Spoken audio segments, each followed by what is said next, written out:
Bienvenidos a la tertulia de educación universitaria de la Universidad Nacional Autónoma de México. Melchor Sánchez les da la más cordial bienvenida, soy profesor de la Facultad de Medicina y el tema que vamos a tocar hoy es el de la inteligencia emocional y la educación universitaria, cómo combinarla, ¿no?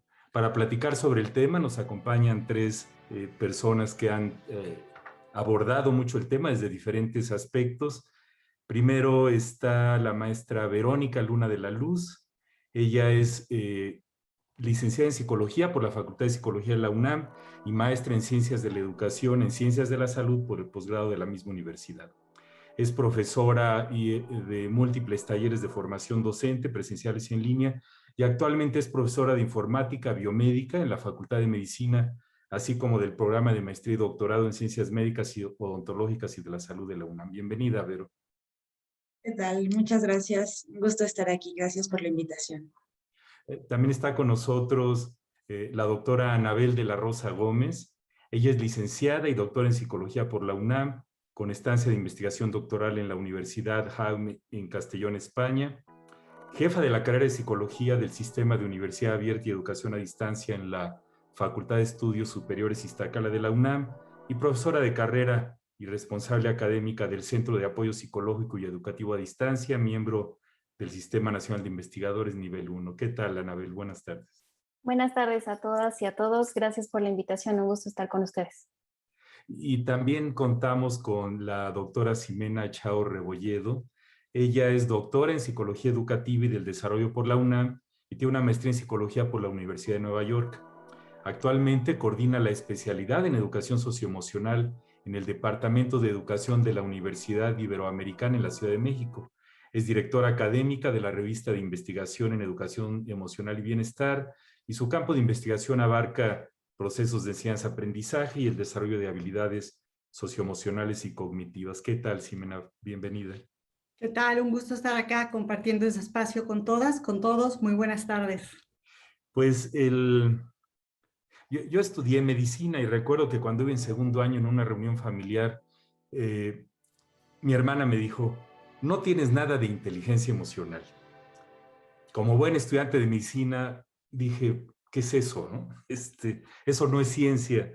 Lo importante es obtener buenas calificaciones en los exámenes para sacar buenos lugares y avanzar en la carrera. Con el paso del tiempo me he dado cuenta que la inteligencia emocional como concepto, a pesar de que no tiene muchas décadas, ha aprendido en muchos lugares, se ha convertido por una parte en una enorme industria y por otra parte en un área de investigación amplísima en el área de la psicología y de habilidades socioafectivas.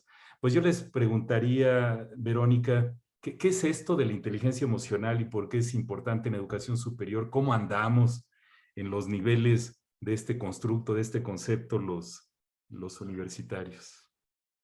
Bien, pues es importante para comenzar a hablar sobre este constructo, sobre la inteligencia emocional, nos remitamos hacia el concepto de emociones y vayamos a entender que una emoción es esta reacción de corta duración que nos permite valorar un suceso en 4 dimensiones esencialmente, de acuerdo con la concepción de Lazarus por ahí de los 60, ¿no?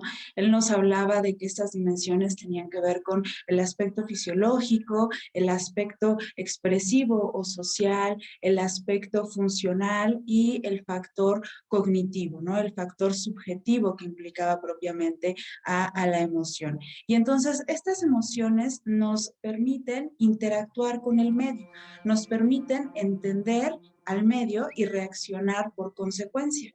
Este concepto de inteligencia emocional se ha venido desarrollando desde ya muchos años, muchas décadas, 2, 3, a través de diferentes aspectos, ¿no? Este que ya he mencionado y el otro que tiene que ver con la inteligencia social el otro que tiene que ver con la inteligencia interpersonal y la inteligencia intrapersonal. Aquí es muy importante hacer notar la definición de las inteligencias múltiples de Gardner, porque entonces aquí alude a estas dos inteligencias de las que ya he mencionado, ¿no? Inteligencia interpersonal, inteligencia intrapersonal, y después, un poco más adelante, por ahí de los 80s, trabajos de Mayer y Salovey destacan a la inteligencia emocional como el papel que se tiene para poder regular, primero reconocer, después regular y después incidir o inducir algún tipo de emociones para satisfacción o bienestar de la propia persona. Gracias, Vero. Anabel, ¿qué podrías agregar a lo que comentó Vero? ¿Cómo ves? Y bueno, coincido completamente con Verónica, pero agregaría también esta parte que creo que es fundamental, y sobre todo en el ámbito en el que nos estamos desarrollando, que tiene que ver con la conciencia emocional, la comunicación, la manifestación, la gestión de las emociones, pero para solucionar problemas y para la toma de decisiones. Creería que ese componente es muy importante, que suma a lo comentado por Verónica, y que creería que ahí es donde tenemos que centrar nuestra atención, porque seguramente lo retomaremos más adelante. Tenemos que tener pues esta perspectiva tanto de la prevención, de la educación, de la psicoeducación, pero también de la intervención remedial, en el caso de cuando ya no se ha logrado esta regulación emocional. Gracias, Anabel. Ximena, ¿cómo ves el concepto? Pues yo creo que Verónica nos dio una excelente introducción a este concepto. Me parece que aquí únicamente quedaría por rescatar el hecho de que esta inteligencia emocional, a diferencia de otras inteligencias, por ejemplo, inteligencias que medimos con coeficiente intelectual, es una inteligencia que tiene la bondad de ser plástica, es decir, se aprende a ser inteligente emocional.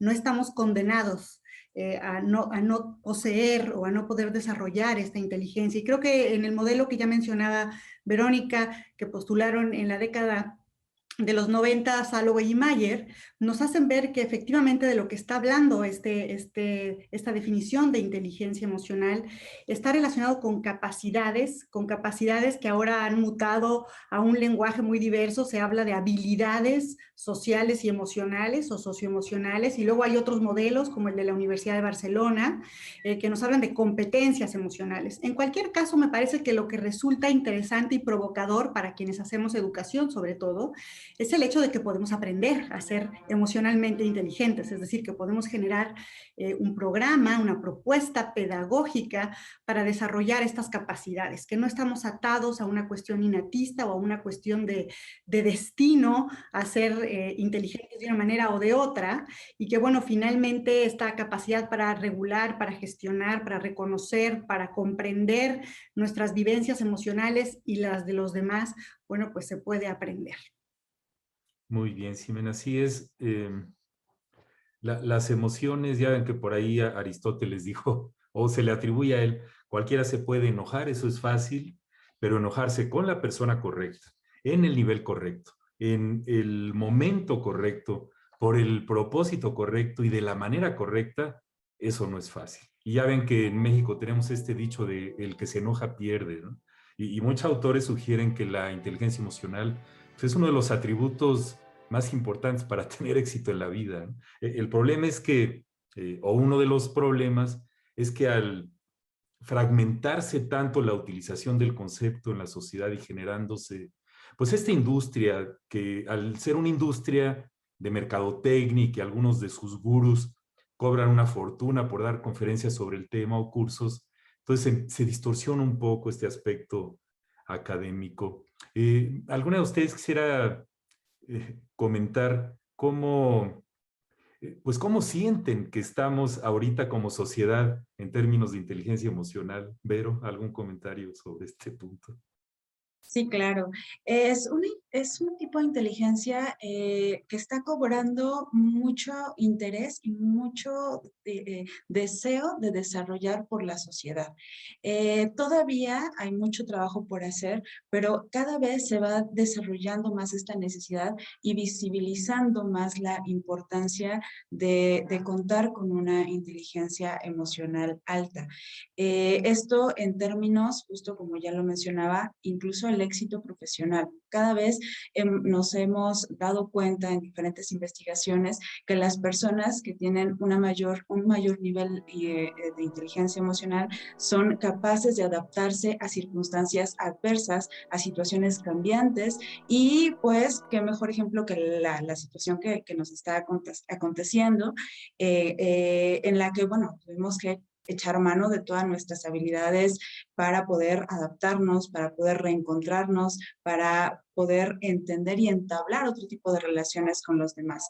Entonces, todavía estamos mucho por hacer, pero se encuentra en este punto de gran interés por la población. Así es. Anabel, ¿algún comentario sobre este punto? ¿Hay inteligencia emocional social o son atributos del individuo? Ambas, de hecho, por eso creería que la inteligencia emocional es lo que fundamentan estas habilidades llamadas socioafectivas, ¿no? Porque implica no solamente el conocimiento y gestión de nuestras emociones, sino también el cómo comprendemos, comunicamos, escuchamos las emociones con el resto, ¿no? Somos seres sociales y en principio debemos comunicarnos, y en ese sentido por eso es que implica esta interacción de nosotros hacia el resto y del resto hacia nosotros. Eh, Creería también que estamos en un momento crucial, coincido con Verónica, estamos en un momento crucial. Es evidente que se ha puesto atención en la dimensión emocional.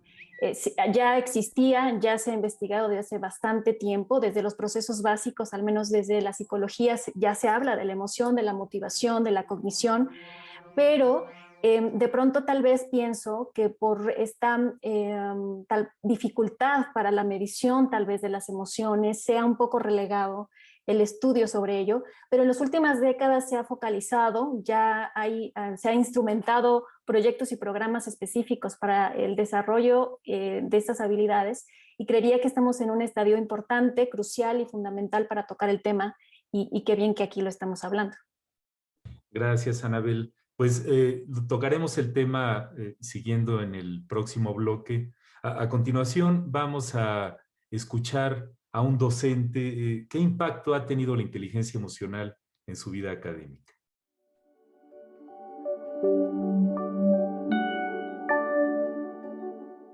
Creo que el impacto de este tema es amplio, es bastante. Goleman nos dice que hay 5 ejes principales que tienen que ver con la inteligencia emocional. La mayoría de ellos hablan de nuestra autorregulación, en este sentido de lo emocional. Entonces creo que ahí el impacto es muy importante, porque no solamente se trata de asumirnos como seres emocionales, sino también saber qué tipo de emoción están sintiendo los demás. Pero para ello, primero necesito yo saber cuáles son mis sentimientos y emociones, y a partir de ello, tomar conciencia y realizar alguna intervención, algún cambio, alguna estrategia incluso, para poder hacer que la realidad en el aula sea distinta. Creo que si bien pues, la tecnología nos puede ayudar bastante a transmitir los conocimientos, desafortunadamente no nos ayuda mucho a percibir, a observar un poco las emociones.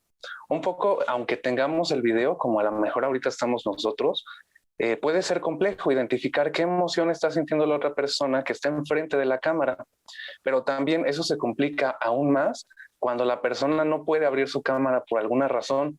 Y entonces, ¿qué hago yo como docente? Ya no me puedo pensar solamente yo observando a la persona, viendo cuáles son sus emociones y sentimientos, sino que ahora tengo que ocupar mucho el lenguaje escrito, escribir tal cual, mensajes, correos, otro tipo de comunicaciones para ver cómo se están sintiendo las personas frente a mi clase. Yo creo que sí hay un límite y lo debemos de tener bien claro los docentes, porque nuestro rol es ser docente, no ser el psicólogo ni el orientador. Ni siquiera, aunque tengamos la preparación de psicólogo o psicóloga, ¿no? Ni siquiera en esos casos yo creo que deberíamos de intervenir un poco más profundo. Ahí, cuando suceden esas situaciones, hay que observar y diferenciar muy claramente si lo que yo estoy haciendo en mi clase está impactando positiva o negativamente en el ámbito emocional con los alumnos.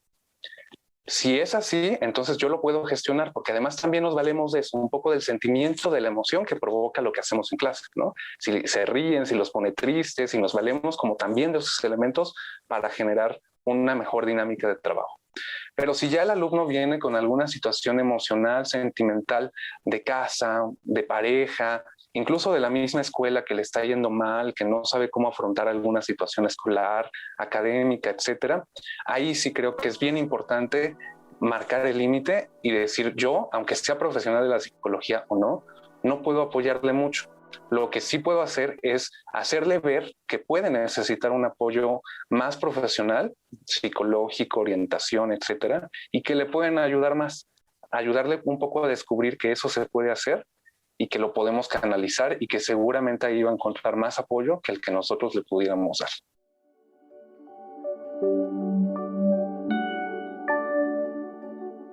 Estamos en la tertulia de educación universitaria de la UNAM hablando sobre inteligencia emocional. Está también demostrado que la inteligencia emocional está muy relacionada con las habilidades de liderazgo y manejo de conflictos tan importantes en el mundo moderno. ¿Cómo aprendemos la inteligencia emocional los profesores y estudiantes en las universidades? ¿Podemos enseñarla y evaluarla? ¿Tiene que estar en los planes de estudio? Pues, ¿cómo ven este panorama, Ximena? Pues mira, yo empezaría por pensar un poquito acerca de cómo aprendemos acerca de estas habilidades en general. Y me parece que quienes educamos en las instituciones de educación formal, como las escuelas o las universidades, tenemos que tomar en consideración, primero que nada, que como con cualquier otro aprendizaje, cualquier otro conocimiento, cualquier otra capacidad incluso, nuestros estudiantes vienen ya con aprendizajes previos. Aprendizajes que se adoptan a través de aprendizaje vicario o de instrucción explícita, en donde se viven las emociones, se desarrollan estas competencias de una manera particular o validada, vamos a decir así, por el contexto.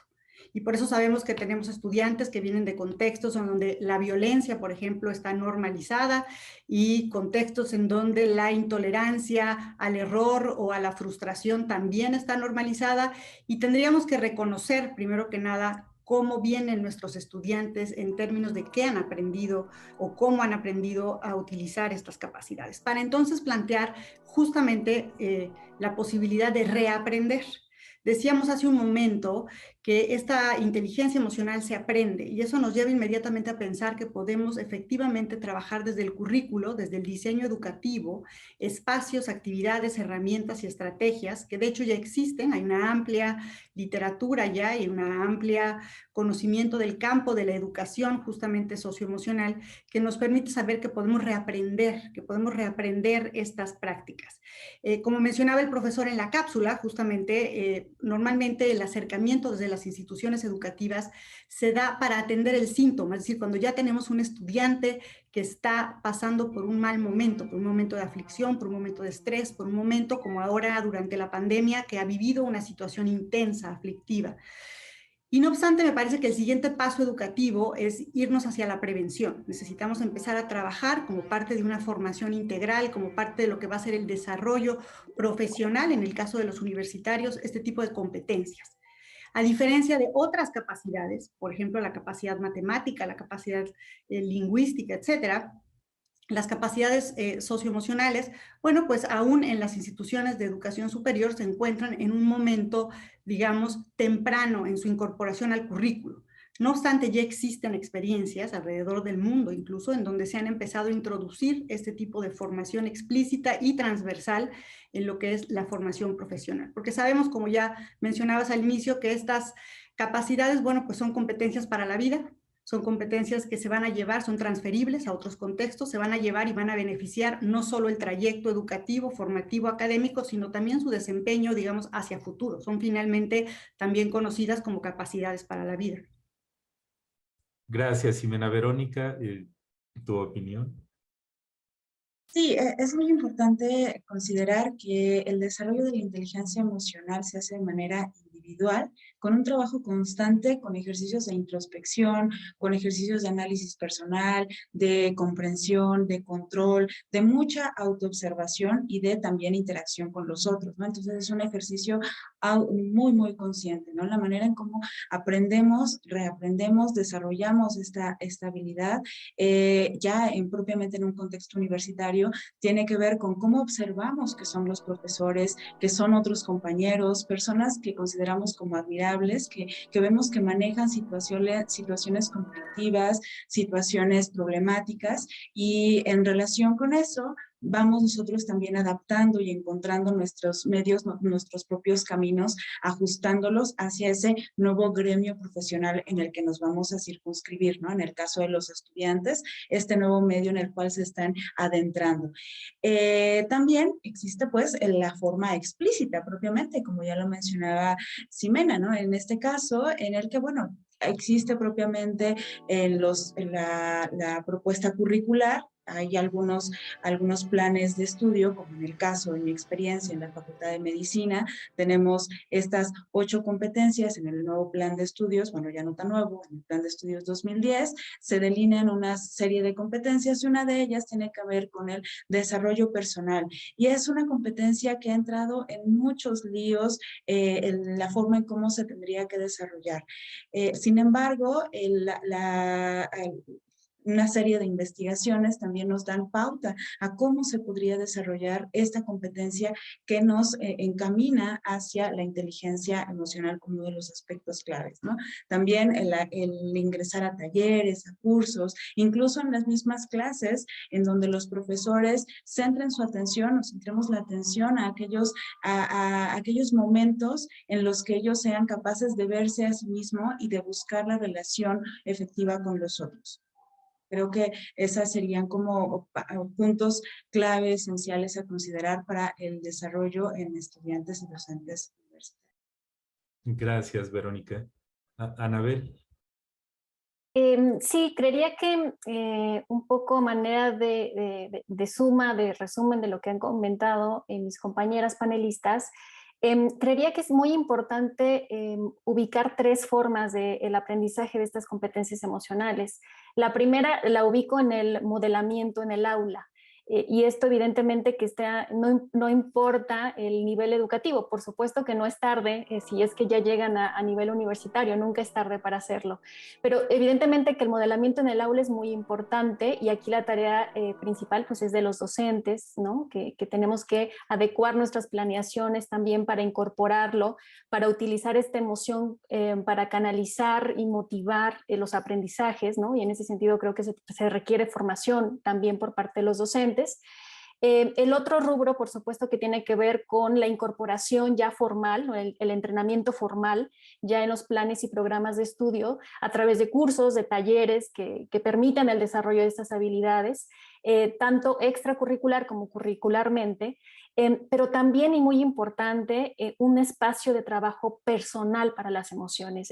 Creo que es importante sumarlo pues a la contribución desde las instituciones educativas que podemos coadyuvar para ese desarrollo integral, no solamente dejarlo en los planes y programas de estudio, que es muy, muy importante, la formación de los docentes para que incorporen estas competencias y habilidades dirigidas a este desarrollo en las habilidades socioemocionales de los alumnos, pero también un espacio para el trabajo emocional de los docentes y de los alumnos. Y creo que este punto nos dimos cuenta a lo largo de este año de pandemia lo importante que es, ¿no? Entonces, creo que ahí tenemos que trabajar bastante para el desarrollo del aprendizaje de la inteligencia emocional. Así es en las universidades y en el transcurso de la trayectoria de cada uno de nosotros a lo largo de la primaria, secundaria, bachillerato y educación superior, nos centramos mucho en el éxito académico, que habitualmente captura una serie de atributos y habilidades y desempeños enfocados mucho en la parte de la inteligencia, llamémosle tradicional. Ahí le voy a dejar para no entrar en discusión, pero tengo entendido que hay varios trabajos de investigación que sugieren fuertemente que a mayor inteligencia emocional, mejor desempeño académico. ¿Qué opinan de eso? ¿Hay algún rol para que tratar de mejorar la inteligencia emocional de estudiantes y docentes se refleje en el desempeño académico, Ximena? Sí, hay muchísima investigación al respecto. De hecho, hay un estudio longitudinal muy interesante realizado por la Universidad de Harvard, en donde nos demuestra en este estudio cómo cuando todas las demás condiciones se pueden de alguna manera controlar, es decir, tenemos estudiantes con un coeficiente intelectual elevado en contextos de socioeconómicos, digamos, estables o incluso, pues digamos, acomodados. ¿Qué determina el éxito entonces de una persona? ¿En dónde está ese punto palanca que diferencia, ¿verdad?, entre las personas esta capacidad de logro? Y parecería que efectivamente lo que termina siendo un modulador muy importante son estas capacidades socioemocionales, esta capacidad de generar relaciones, sobre todo positivas, constructivas, duraderas a lo largo de la vida, esta capacidad de regulación emocional, de postergación de la gratificación, de tolerancia a la frustración, de manejo del estrés. Parecería que efectivamente juegan un papel importantísimo en la vida de cualquier persona, pero particularmente en la vida productiva, vamos a decir así, laboral, académica, de las personas. De tal suerte que si empezamos desde pequeños a aprender estas habilidades, estas capacidades, aprendemos a dialogar con nuestro propio mundo emocional y aprendemos distintas estrategias para cada vez ser más conscientes y poder regular estas respuestas que de momento podrían ser también impulsivas, reactivas, ¿verdad? Entonces, pues parecería que estamos encaminados a poder manejar también las situaciones del día a día, las situaciones académicas y, por supuesto, en adelante las situaciones profesionales. Gracias, Ximena. Es el reto de tener el concepto y ver cómo lo usamos, ¿no? Porque algunas personas inclusive han propuesto que se utilice la inteligencia emocional medida con algunos de los muchos instrumentos que hay para procesos de selección, de contratación, incluso de promoción o de evaluación. Imaginémonos a los estudiantes evaluando a sus docentes en inteligencia emocional y que eso pudiera tener cierta repercusión en la serie de consecuencias que pueden tener las evaluaciones de los docentes. Es todo un reto. Entonces, a continuación, vamos a mandar a una pausa, vamos a pasar, perdón, a una pausa y le pedimos amablemente a la audiencia, al público, que se comunique con nosotros en los contactos virtuales que aparecen en pantalla.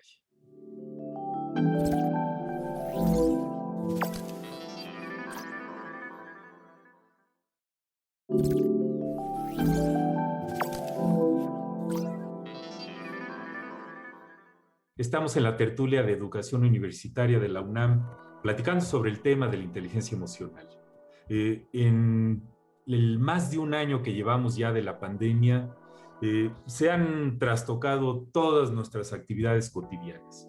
Y en las universidades, los estudiantes, docentes, funcionarios y trabajadores hemos tenido que interactuar a distancia, mediadas por tecnología. ¿Qué opinan, Anabel? ¿Qué influencias ha tenido ahora sí que la pandemia en la inteligencia emocional de las personas? ¿O cómo ha servido la inteligencia emocional para lidiar con la pandemia? ¿Y qué has visto que han hecho las instituciones educativas para mejorar la situación? Bueno, partiría de que la génesis de las emociones y la regulación emocional como estrategia para gestionar estas emociones, pues bueno, es un principio que todos deberíamos de conocer y saber, ¿no? Inclusive ideal manejar.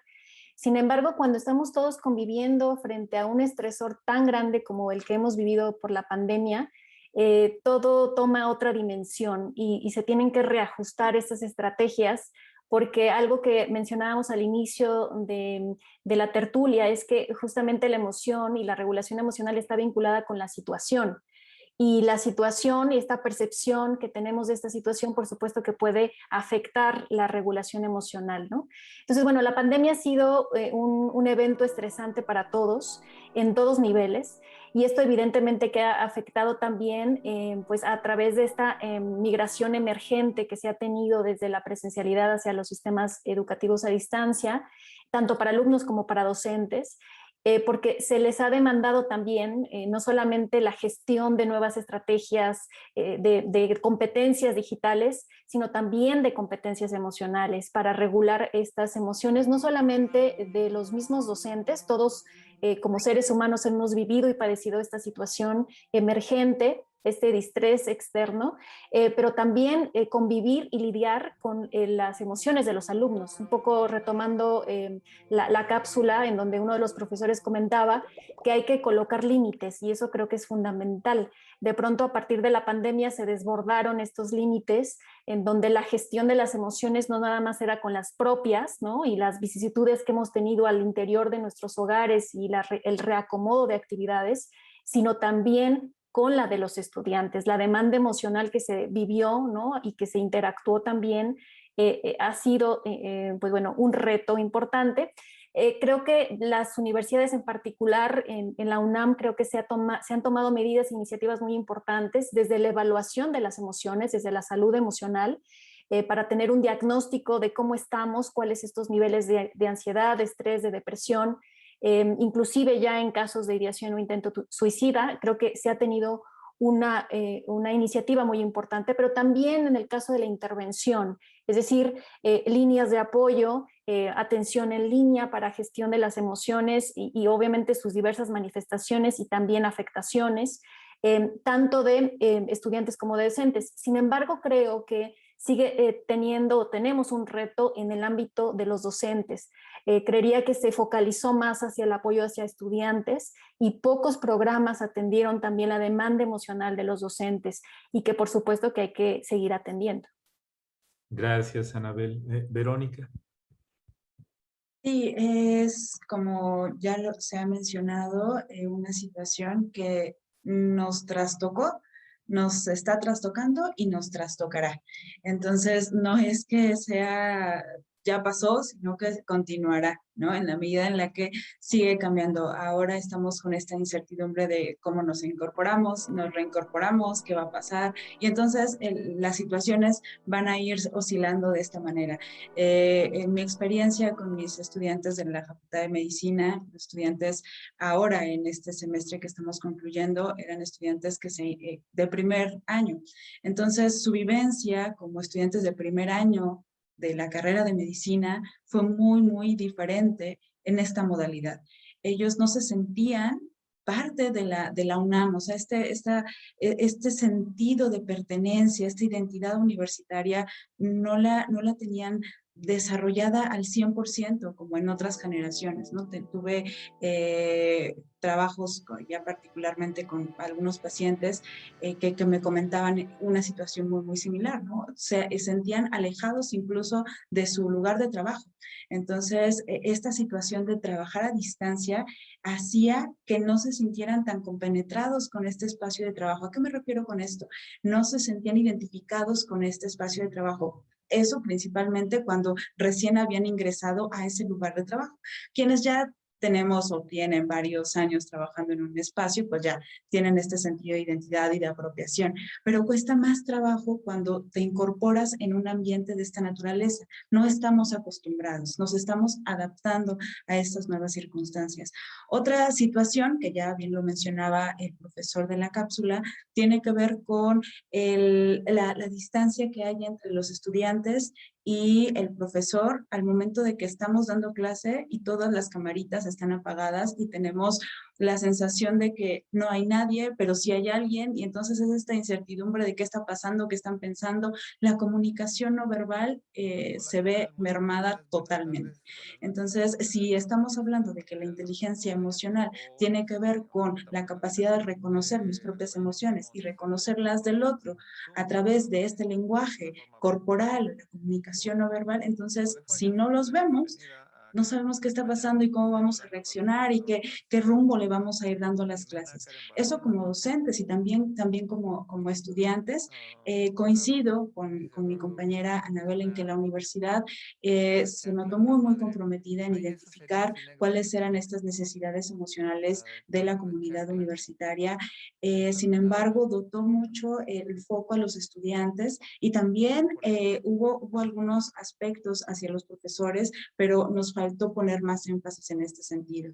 En la CUAYED trabajamos con un par de talleres que tuvieron que ver con este trabajo con docentes. El primero tuvo que ver con el arte como aliado para regular las emociones, dirigido para profesores. Este espacio que se configuró como un espacio de catarsis como tal, un espacio de contención para los profesores y llegar a ser un espacio terapéutico, sino un espacio en el cual ellos podían llegar y sentirse en una red de apoyo. Este se transformó y trabajamos en otro taller llamado Atravesar las emociones al enseñar y aprender, dado que ellos nos decían, sí, necesitamos ver nuestras propias emociones, escucharlos, entendernos, pero ahora también necesitamos ver cómo esto lo vamos a hacer llegar a los estudiantes. Entonces, este taller se potenció con estrategias para trabajar con los estudiantes y la recepción fue muy grata para nosotros porque hubo muchos agradecimientos de haber abierto este espacio de escucha hacia ellos. Ellos necesitan ser escuchados. Muy bien, Vero, muchas gracias. Ximena, ¿qué agregarías?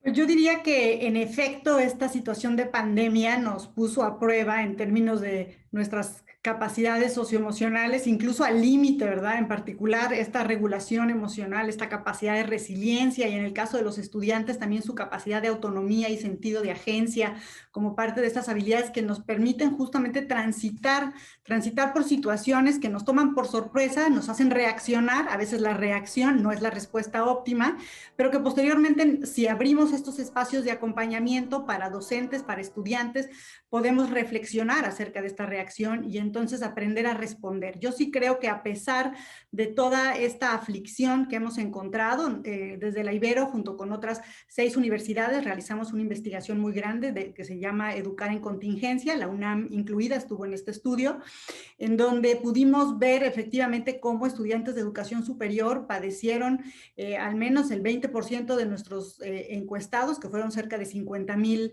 estudiantes, casos agudos de estrés, de ansiedad, pasaron por momentos incluso de depresión, y lo mismo los docentes, debo decir que, como ya mencionaban mis colegas, bueno, pues no es que ya pasaron, es que están allí y van a transitar y tendríamos que seguir acompañando y tendríamos que seguir abriendo estos espacios de reflexión en donde podamos hacer como este procesamiento individual y colectivo de esto que nos ha pasado y nos está pasando, que es la pandemia. Digo, hoy nos sentimos todos un poco más aliviados ante la llegada de las vacunas, pero no olvidemos que el tránsito por esta pandemia pues fue similar a una suerte de duelo en donde perdimos la movilidad, perdimos la seguridad sanitaria, perdimos seres queridos sobre todo, y entonces me parece que ahí necesitamos mantener este acompañamiento empático, esta capacidad de escucha y sobre todo esta flexibilidad o generosidad emocional que tendría que haber en las instituciones justamente para llevar esta mirada socioemocional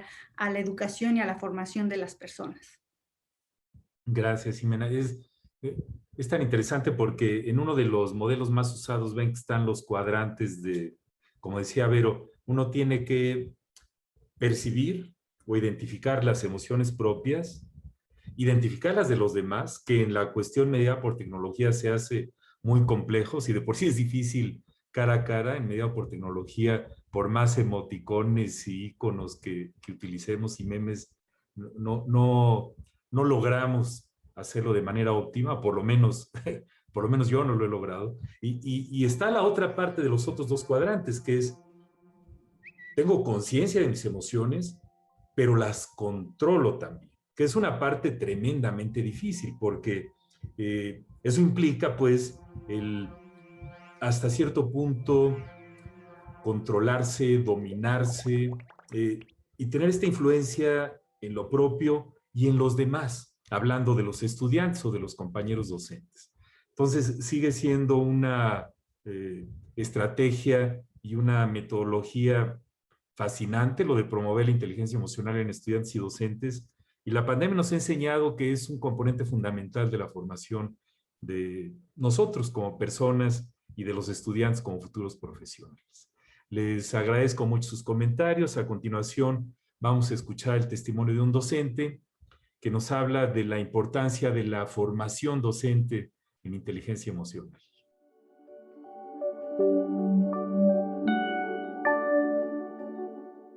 hoy es muy importante identificar cuál es el rol del docente, porque culturalmente venimos arrastrando algo que tiene que ver con las creencias, que tiene que ver con las reformas educativas y que tiene que ver con la idealización. Hay una frase que me gusta mucho que tiene que ver con que las razones y los motivos por los cuales inicias una cosa no son los mismos motivos y las razones por los cuales permaneces haciendo.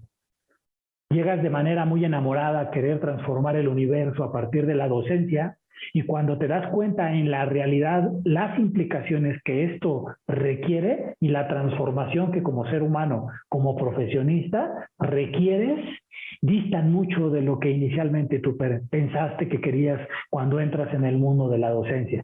Porque difícilmente alguien te habla de todos los obstáculos a los que te vas a enfrentar, pero tiene que ver con un tema de propósito. En la cultura de hace algunos 20, 30 años, el rol del docente era una figura pública, súper reconocida y con una gran autoridad sobre los alumnos. Al paso de los años eso ha ido disminuyendo.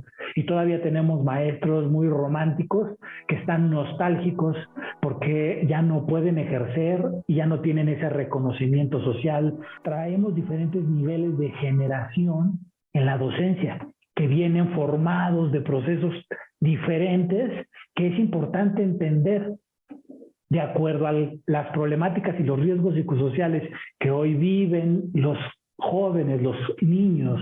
El día de hoy estamos hablando de ahí está el reto al que se enfrenta el docente. El docente no solo se enfrenta a un reto académico, que es muy importante indiscutiblemente, pero en el aula o ahora a través incluso de las sesiones en línea, estamos observando como docentes la otra parte que normalmente no llega a los salones, porque detrás vemos la realidad, vemos a la mamá dándole de golpes al niño, vemos a la mamá jalándole las orejas al otro niño, o gritando, violentando, o no le dan importancia al espacio que tiene el niño cuando está tomando su clase. Y hay una ventana de observación, de palpar la realidad del por qué el niño cuando estamos en clase se manifiesta de una o de otra forma. Entonces es fundamental la visión, la perspectiva que el docente tiene, pero para identificar cuál es el rol. Muchos de los docentes con los que yo he trabajado, la mayoría ha adoptado roles de doctor, de psicólogo, de terapeuta, de enfermeros, de escuchadores. Tienen una diversidad de roles que nadie les ha dado, pero como los niños manifiestan las necesidades a la hora del tiempo que están en el aula, y al no tener claro cuál es formalmente el límite que yo tengo como docente, terminan comiéndose las angustias y las necesidades que tanto padres de familia o alumnos tienen, y entonces terminan distorsionando su rol. Dejan de ser maestros para convertirse en el amigo del niño, en el confidente del niño, o incluso en ocasiones se convierten en cómplices de situaciones de conflicto, no solo legal, sino familiar, y va más allá.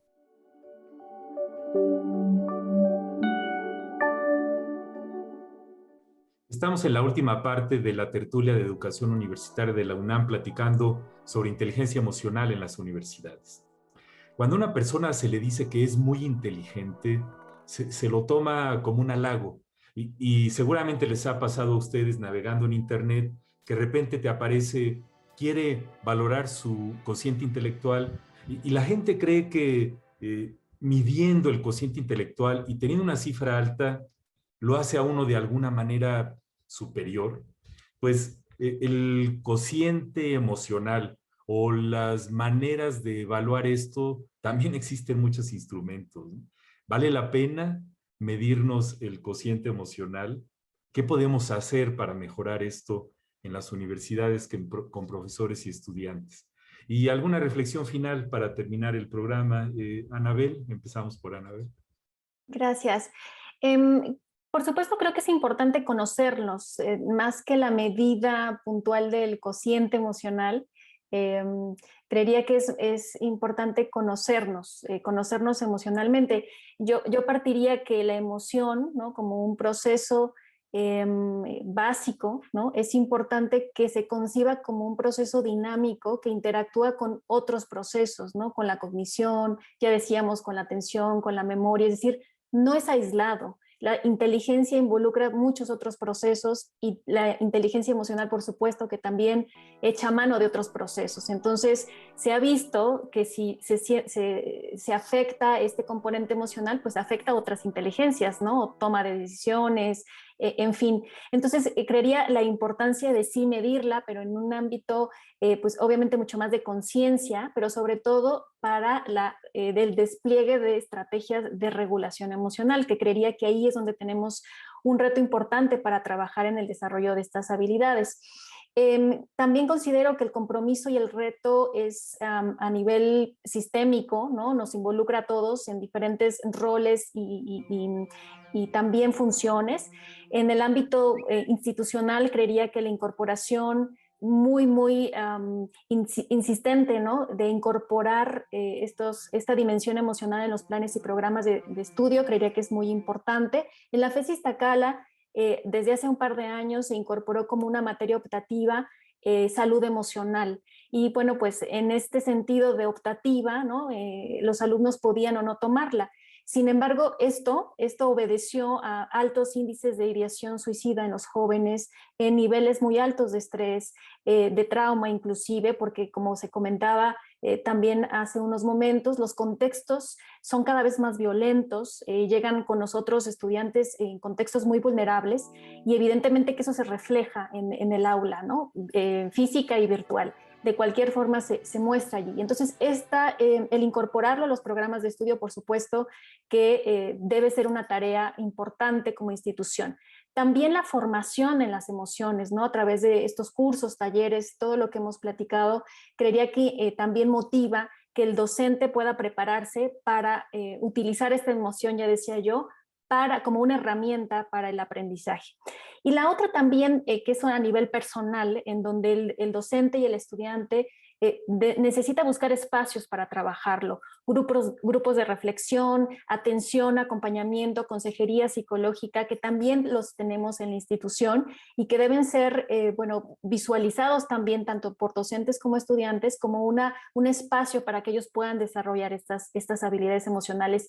Es necesario para todos, es importante y creo que programas como estos nos permiten hacer visible la necesidad de incorporar en todos estos ámbitos a las habilidades socioafectivas, porque el día de mañana, como ya también comentaba Ximena, estas son habilidades para la vida, no solamente en el ámbito educativo, sino también profesional, pero como ciudadanos. Es importante conocernos, es importante regularnos para la convivencia, para la colaboración, para el trabajo en equipo, para la toma de decisiones evidentemente empáticas, ¿no? Compasivas también. Entonces, bueno, un conjunto de habilidades para todos. Gracias, Anabel. Verónica, ¿algunos comentarios finales? Y en relación con la pregunta de si el número, la cifra importaba, yo diría que más bien las personas nos diéramos cuenta, nos diéramos un espacio de reflexión acerca de lo que hacemos, de la respuesta que damos ante las situaciones. Una pregunta que podemos responder como esto que estoy haciendo o esta respuesta que estoy dando ante esta situación me está permitiendo resolver la situación de manera asertiva, es decir, de manera respetuosa con la otra persona o con los implicados, estoy expresándome de manera adecuada, o sea, no estoy hiriendo a las otras personas, estoy escuchando a las otras personas, cuál es mi postura, cuál es mi papel, o sea, más que una cifra, más que un número, porque a lo mejor esta deshabilidad social pues hace que puntuemos y que digamos, ¿no? Los instrumentos de autopercepción de sí, yo soy muy bueno, sí, yo soy, pero más bien un ejercicio de reflexión hacia esto que estoy haciendo, la manera de responder me está funcionando hacia los demás. Y bueno, creo que una de las pautas a las cuales invitaría a mis compañeros profesores es, y que también he puesto de manifiesto en mis clases, es centrarnos un momento en que ellos, los estudiantes, logren conectar con sus emociones. Es decir, en informática biomédica me funcionó muchísimo con estos estudiantes que ya previamente comentaba, centrarnos unos minutos antes de iniciar el contenido temático a trabajar con sus propias emociones, es decir, con cómo se estaban sintiendo en ese momento. A través de ejercicios muy sencillos que podrán encontrar en diversos sitios de internet, por ejemplo, la comer con atención plena o atención plena al comer. Les pedimos que llevaran una fruta y entonces hicimos este ejercicio de comer con la fruta. Les gustó muchísimo la respiración diafragmática, la resiliencia a través del arte, un ejercicio muy lindo también que tiene esta filosofía del kintsugi. O sea, hay muchos ejercicios que son muy cortitos, que pueden dedicarle unos minutitos en sus clases y que lo agradecen. Nuevamente reitero esta experiencia que tuve con ellos, que fue de sentirse muy, muy cómodos y de sentir que realmente podían estar en este espacio de seguridad y confianza. Recordemos que si generamos este espacio de confianza, de seguridad en el aula, ya sea virtual o presencial, vamos a lograr que los estudiantes logren estos verdaderos aprendizajes, logren los objetivos. En tanto a nuestro nivel personal, pues sí, ¿no? Trabajar mucho en esta autoescucha, en este encontrarnos, y esto es una sugerencia a nivel profesores, a nivel personas y también pues a estudiantes, ¿no? A nivel personal de mucha autoescucha. Gracias, Vero. Ximena, comentarios finales. Pues mira, en relación al tema de la evaluación, me parece que la evaluación de estas capacidades, de estas competencias, es controversial en muchos sentidos, porque existe un sesgo subjetivo, como ya hablaban mis compañeras, porque las pruebas que están hechas para medir el desempeño, pues a diferencia del coeficiente intelectual tradicional, pues no podríamos decir que están midiendo un escenario indiscutible o definitivo como sería un problema matemático, por ejemplo. Existen estas pruebas, existe el famosísimo test del Mesquite, elaborado por Salovey, Mayer y Caruso, pioneros en este campo y en la definición del propio concepto de inteligencia emocional, pero que son controversiales porque finalmente, como ya decíamos, la expresión, la vivencia de las emociones tiene un contexto cultural sobre todo, de manera que, bueno, pues tendremos que retratar toda esta diversidad de contextos en este tipo de tests para realmente asegurarnos que no hay sesgos subjetivos de autoapreciación a la alta o a la baja, ¿verdad?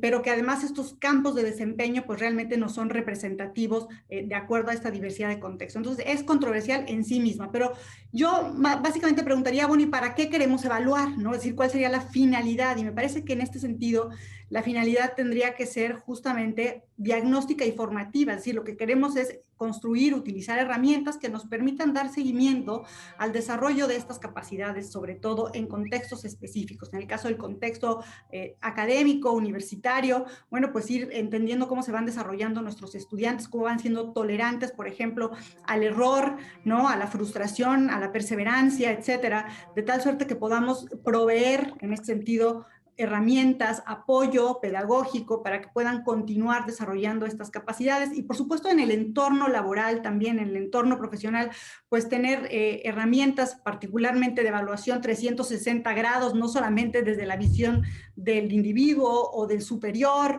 ¿no? Sino realmente tener una posibilidad de diálogo, de grupo focal que nos dé un entendido de la sanidad, diría yo, emocional de la organización, de tal suerte que pudiéramos construir estrategias que nos permitieran crecer, aprender emocionalmente hablando, ¿no? Dentro de la propia organización. Y en ese sentido, pues una evaluación sin un programa formativo y viceversa, pues me parece que no tiene sentido. Entonces, las mejores herramientas de evaluación están asociadas a buenos programas de desarrollo, ¿verdad? Que están con actividades y herramientas que nos acompañan justamente de manera puntual a desarrollar estas capacidades, y los buenos programas también van acompañados de herramientas que nos permiten justamente valorar, pero con este sentido diagnóstico y formativo que tendría que tener la formación de las capacidades socioemocionales.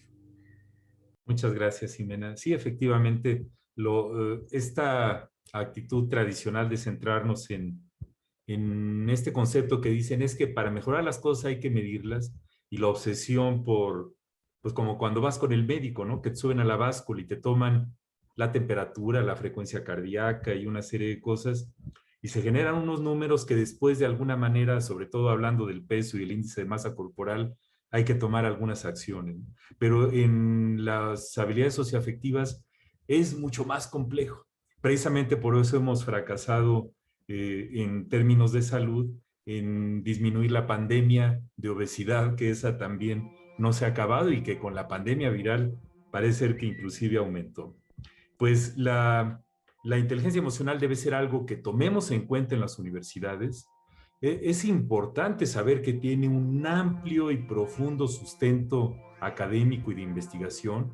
Hay muchas personas como nuestras invitadas de hoy que se dedican a eso en la cotidianidad y que tenemos que escucharlas y escuchar sus consejos, hacer que este desdén por las emociones como signo de debilidad o de vulnerabilidad pase al pasado y de tomar en cuenta las emociones de los estudiantes y de los docentes de la misma manera que la que tomamos los intelectos. Entonces yo creo que ese cambio paradigmático se está dando, es gradual, pero la pandemia nos ha puesto exactamente enfrente de nosotros la importancia de la inteligencia emocional y habilidades socioafectivas como herramientas para ser mejores personas, ser mejores ciudadanos y ser mejores profesionistas y, claro, mejores estudiantes y docentes. Pues les agradezco muchísimo, Ximena, Vero y Anabel, por sus comentarios.